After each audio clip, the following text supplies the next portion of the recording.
పరిపాలనను ప్రజలకు మరింత చేరువ చేయాలనే సంకల్పంతో ఏపీ ప్రభుత్వం వికేంద్రీకరణకు పెద్దపీట వేస్తోందని స్పీకర్ అయ్యన్న పాత్రుడు అన్నారు. నర్సీపట్నంలో నూతనంగా ఏర్పాటు చేసిన డీడీఓ ఆఫీసును ఆయన ప్రారంభించారు.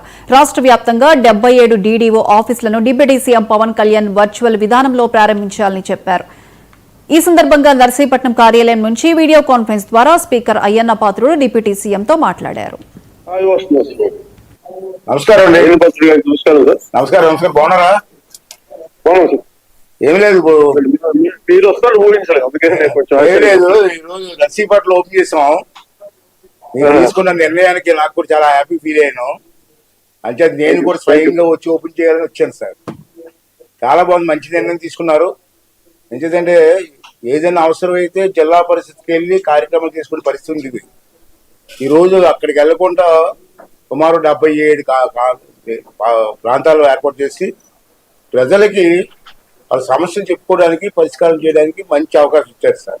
చాలా థ్యాంక్స్ సార్. నేను చాలా ధన్యవాదాలు తెలియజేస్తున్నాను. యాజ్ అ స్పీకర్గా మీరు చేసిన నిర్ణయానికి థ్యాంక్స్ అండి.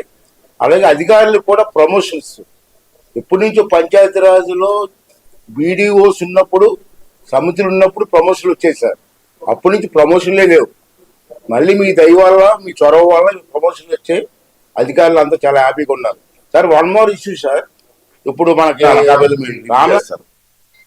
మళ్ళీ అందరూ కలిసి అనకాపల్లి వెళ్ళాలి. మళ్ళీ అనకాపల్లి వెళ్ళాలంటే ఉదయం బయలుదేరాలి, రాత్రి రావాలి. ఒక రోజంతా ఈ జర్నీలోనే పోతుంది. అంచేత దీన్ని కొన్ని స్థాయిలుగా డివైడ్ చేయాలని చెప్పి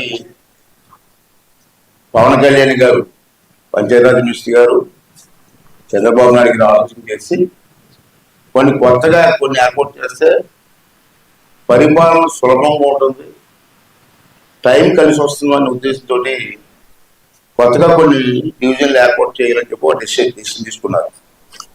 దాని ప్రకారంగా ప్రభుత్వం నిర్ణయం తీసుకొని, మీరు వదిలేదండి, ఫోటో తీసేయండి. రాష్ట్ర వ్యాప్తంగా ఈరోజు 77 కదమ్మా, 77 డివిజనల్ ఆఫీసులు ఏర్పాటు చేయాలని డిసైడ్ చేశారు. ఈ 77 డివిజన్ ఆఫీసులు ఒకే రోజు ఓపెన్ చేయాలని చెప్పి నిర్ణయం తీసుకొని మరి ఈవేళ ఓపెన్ చేస్తారు. పవన్ కళ్యాణ్ గారికి కూడా 11:45 ఓపెన్ చేస్తారు ముహూర్తం.